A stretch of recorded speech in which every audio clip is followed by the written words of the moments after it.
Bem-vindos a mais uma análise. Hoje, a gente mergulha nos cantos mais sombrios de uma das famílias mais... Controversas do universo de Vampiro à Máscara. Controversa é pouco. Pois é. Estamos falando do clã Giovanni. Nossa fonte aqui é um guia bem detalhado sobre eles e a missão é entender o que torna os Giovanni tão singulares. Uma mistura bem peculiar, necromantes, financistas implacáveis, usurpadores de sangue. Exato. Mas o que intriga de verdade é como um clã com práticas tão repulsivas, e a gente vai chegar nelas, não só sobrevive, mas prospera. E no meio de predadores muito mais antigos, né? Isso.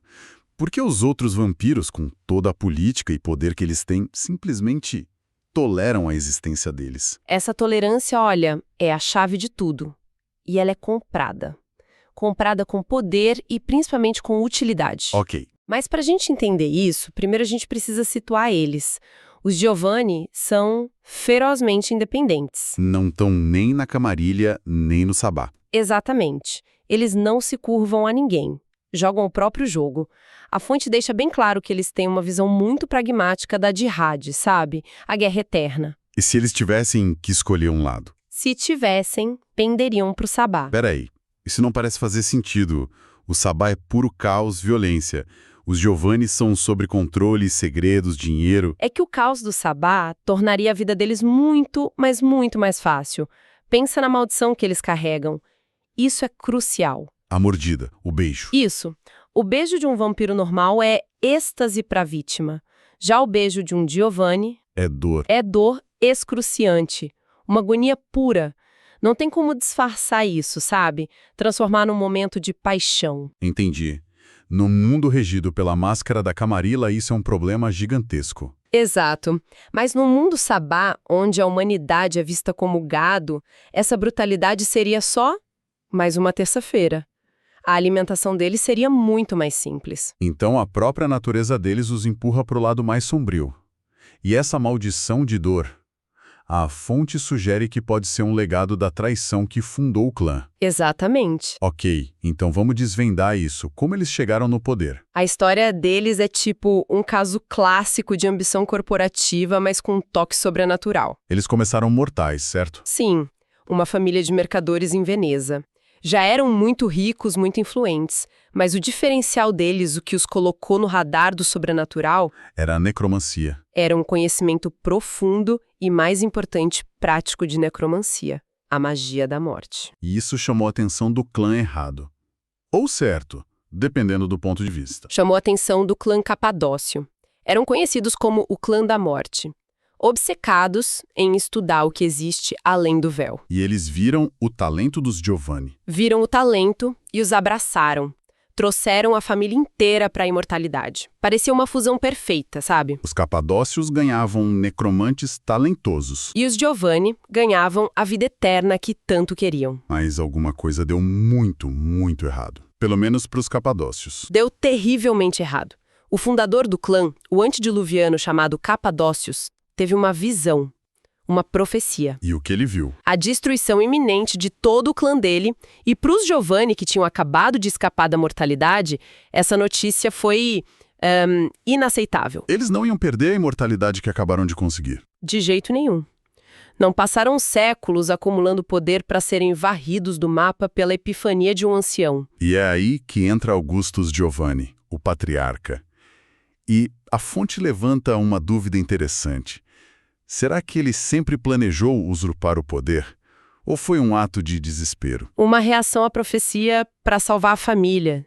A motivação exata se perdeu na história, mas o resultado é bem claro. Ele não esperou para ver. Não mesmo.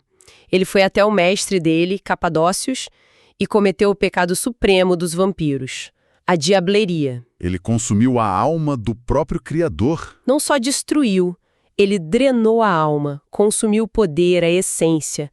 Foi um golpe de Estado no nível mais fundamental que existe. Mas como isso é possível? Destruir um antediluviano, um dos fundadores, e os outros clãs, ninguém fez nada. Aconteceu durante a revolta anarquista. O mundo vampírico estava pegando fogo. Anciões sendo caçados pelos próprios filhos. Um caos total. Um caos total. E no meio disso tudo, o que aconteceu com um clã recluso e estudioso como os capadócios passou quase despercebido. Eles foram espertos. Brilhantes na brutalidade deles. Aproveitaram o caos global para executar o plano particular deles. E não parou na diableria de capadócios. Certo, a fonte descreve o que veio depois como uma purga. Isso soa metódico. Foi um genocídio. Frio, calculado, eficiente. Depois de tomar o poder do fundador, os Giovanni se voltaram contra todos os seus novos irmãos de clã. E caçaram um por um. Sistematicamente. E o método é aterrorizante. Eles capturavam o Capadócio, usavam a necromancia para aprisionar a alma do vampiro. E torturavam a alma? Torturavam sem parar, até que ela revelasse a localização de outros. Era um ciclo de traição, tortura e aniquilação. E até hoje, eles negam que tenha sobrado alguém. A fonte fala dos Harbingers of Skulls, os Samedi. Para eles, são só histórias de fantasma. Lendas. A negação é parte fundamental da identidade deles. Admitir que o único sobrevivente escapou seria admitir que o prime fundador não foi perfeito. E para os Giovanni, a perfeição é tudo. Tudo. Ok, isso explica a história sangrenta. Mas e o poder deles hoje? O que os tornam tão temidos? A fonte menciona as disciplinas, dominação e potência. Sim, controle mental e força sobre-humana. Eles sabem se virar numa briga com certeza. Mas não é isso que os define. Não. O que é fascinante e o que realmente os define é a necromância. É a disciplina central do clã. E ela é vastamente subestimada. Por outros clãs. Especialmente por clãs como os Tremere. Os mestres da feitiçaria do sangue olham para a necromância com um certo desdém. Como se fosse uma arte limitada, um truque macabro. E eles não poderiam estar mais enganados. Completamente enganados. E o que a necromância deles pode fazer? Além de, sei lá, animar os esqueletos? Animar esqueletos é o básico, é o jardim de infância. Eles podem arrancar almas dos corpos e aprisioná-las, torturando por informações pela eternidade. Meu Deus. Podem falar com os mortos para descobrir segredos que ninguém mais saberia. E o mais impressionante, eles podem literalmente caminhar pelo manto. A barreira entre o mundo dos vivos e dos mortos. Exato. Eles usam o pós-vida para espionar, para viajar, para obter conhecimento que está fora do alcance de qualquer outro ser. Eles transformaram a morte no escritório de inteligência particular deles. Esse nível de planejamento, séculos de estudo para dominar uma arte tão complexa, tão perigosa, isso exige uma dedicação, uma disciplina mental quase fanática. Exatamente. Tipo de mente que se dedica a desvendar um sistema tão complexo e esotérico é muito particular. Com regras arcanas, consequências terríveis. E é curioso notar que quem se aprofunda em universos assim, complexos, tipos de RPG, geralmente demonstra traços parecidos. São pessoas mais criativas, inteligentes, que leem muito. É sobre ter a paciência e o intelecto para dominar um sistema, né? Seja ele mágico ou narrativo. Exato. Essa é uma ótima observação. E esse perfil de quem gosta de estudar sistemas, de se aprofundar nas regras e se preparar para desafios a longo prazo, se encaixa perfeitamente com quem estuda para as provas mais difíceis da vida. Totalmente. Vestibular, concursos públicos. A prova da OAB, residência médica, todos são sistemas complexos que exigem preparação e estratégia. É a mesma mentalidade. Dominar o sistema para alcançar um objetivo. Seja poder sobre os mortos ou uma vaga na Universidade dos Sonhos. Falando nisso, se você é estudante e quer se preparar de verdade, entra agora em medicube.com.br, baixa o app e aproveita o maior banco de questões do Brasil, com provas anteriores de todas as instituições, questões comentadas, resumos práticos, aulas completas e flashcards prontos para revisar onde quiser. E falando em preparação a longo prazo e um grande plano secreto, isso nos leva de volta ao objetivo final dos Giovanni, que é infinitamente mais assustador do que só dominar umas artes obscuras. Certo. A fonte chama esse objetivo de A Noite Sem Fim. O nome já não é um bom sinal. O que diabos é isso? É o projeto apocalíptico deles.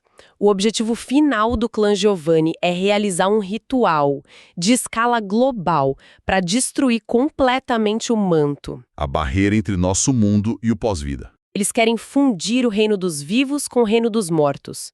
E, segundo a fonte, eles estão perigosamente perto de conseguir. Mas por quê? Para quem não dar o mundo com fantasmas e espectros? Isso parece loucura? Um suicídio em massa? Porque no caos que viria depois, eles seriam deuses. Deuses? Pensa bem, eles estão, neste exato momento, enviando seus necromantes mais poderosos para locais de grande morte e sofrimento pelo mundo. Onde o manto já é mais fino? Exatamente. A fonte cita os campos de extermínio do Camboja, os campos de batalha da Primeira Guerra, Auschwitz, Gettysburg. Nesses lugares, eles estão colhendo a energia das almas dos mortos. Então eles estão construindo uma espécie de bateria de almas para alimentar esse ritual? Se a gente conectar os pontos, é exatamente isso. Eles estão acumulando uma quantidade de energia espiritual que a gente nem consegue imaginar. E quando o ritual for concluído? O manto se rasga. O mundo é afogado por uma tempestade de espíritos, confusos, raivosos, aterrorizantes. E quem serão os únicos capazes de comandar esses espíritos? De negociar com eles, de proteger os outros deles. Os Giovanni. De um dia para o outro, eles se tornariam o clã mais poderoso do planeta. A fonte até sugere que alguns Giovanni evoluíram a ponto de se alimentar de espíritos. Deixando de depender do sangue mortal. Exato. Isso faz a guerra entre Camarilla e Sabá parecer uma briga de pátio de escola. É um plano de negócios com um apocalipse como um meta de lucro. Frio pra caramba. Mas como eles escondem algo dessa magnitude? Com a fachada perfeita. Eles cultivam ativamente a imagem de mafiosos gananciosos, banqueiros corruptos, empresários sem escrúpulos. E com gostos bizarros. Muito bizarros. Os outros clãs, especialmente os mais aristocráticos, como os Ventry e o Historiador, olham para eles com desprezo. Veem o incesto ou a necrofilia, a ganância deles, como uma excentricidade nojenta. E é exatamente isso que eles querem. Enquanto todo mundo está ocupado julgando os costumes depravados da família, ninguém percebe o apocalipse sendo construído no porão. é o truque de mágica definitivo. A perversão é a distração. E a estrutura familiar é o que torna tudo isso possível. A natureza incestuosa do clã, abraçando primos, sobrinhas, netos, cria um ciclo hermeticamente fechado. Lealdade absoluta. Total. Porque trair o clã é trair a própria família em todos os níveis possíveis. E a punição para traição não é a morte final. É pior. É a promessa de ter sua alma capturada e torturada pela eternidade. E todo mundo sabe que eles podem e vão cumprir essa ameaça. Mas eles não são tolos. A fonte menciona que eles perceberam os perigos da endogamia, de ficar só entre si. Uma jogada de mestre. Eles começaram a trazer outras famílias para dentro do clã. Os Rossellini, os Millionaire, os Dancer. É uma expansão corporativa. Exato. Trazem novas linhagens, novas áreas de influência, novos recursos, mas sempre sob o controle férreo da família principal. O domínio quase total que eles têm sobre Boston, por exemplo, é resultado direto disso. Eles diversificam o portfólio sem perder o controle acionário. Perfeito. Eles parecem uma fortaleza impenetrável. Mas a fonte indica que talvez existam rachaduras nesse plano. Que eles não estão tão seguros quanto pensam. Isso levanta uma questão importante. A fonte menciona um incidente específico, a família Pisanobi, um ramo dos Giovanni que opera no México. O que aconteceu com eles? Sofreram perdas significativas recentemente. E a causa? Outros necromantes que surgiram na região. Outros necromantes. O que nos leva de volta àqueles que eles juram ter exterminado. Os capadócios. Os fantasmas do passado deles estão, talvez literalmente, voltando para assombrá-los. A possibilidade é aterrorizante para eles. Se os capadócios sobreviveram, eles tiveram séculos para planejar a vingança no próprio mundo dos mortos, o território que os Giovanni acham que controlam. E essa não é a única ponta solta, né? Não. A fonte também cita o desaparecimento misterioso de Enzo Giovanni, um membro importante do clã que tinha um assento no conselho da Pentex. Uma das corporações mais vis e poderosas do mundo. E ele simplesmente sumiu. desapareceu. Então, apesar de todo o planejamento, eles não são oniscientes. O excesso de confiança, a arrogância de achar que o crime foi perfeito, pode ser a maior fraqueza deles. Eles estão tão focados no futuro apocalíptico que podem não estar vendo a vingança que está rastejando das fundações do próprio poder deles. E essa é a grande ironia, não é? O ato de genocídio que lhes deu o poder pode ser a semente da destruição deles. Eles construíram um império sobre os túmulos dos mestres e agora algo pode estar se erguendo desses túmulos. Resumindo nossa análise, então. Temos um clã que se disfarça de mafiosos depravados para esconder um plano de fundir o mundo dos vivos com o dos mortos. Um plano que os tornaria os mestres da existência. E a maior força deles, a eficiência brutal com que eliminaram seus criadores, é também a fonte da sua maior vulnerabilidade. A ameaça de uma vingança que eles se recusam a acreditar que seja possível. Exatamente. O plano deles para controlar todas as almas parte do princípio de que nenhuma alma esquecida está lá fora, no além, esperando pacientemente para cobrar uma dívida antiga. Eles acham que têm controle absoluto sobre a morte, mas o mundo das trevas... É feito de segredos que não ficam enterrados para sempre. Nunca ficam. E isso nos deixa com um pensamento final para refletir. O que acontece com um plano construído sobre o controle dos mortos, quando os mortos que se pensava ter silenciado para sempre, finalmente decidem cobrar sua vingança? Que forma assume essa retaliação, quando ela teve séculos para apodrecer e se fortalecer?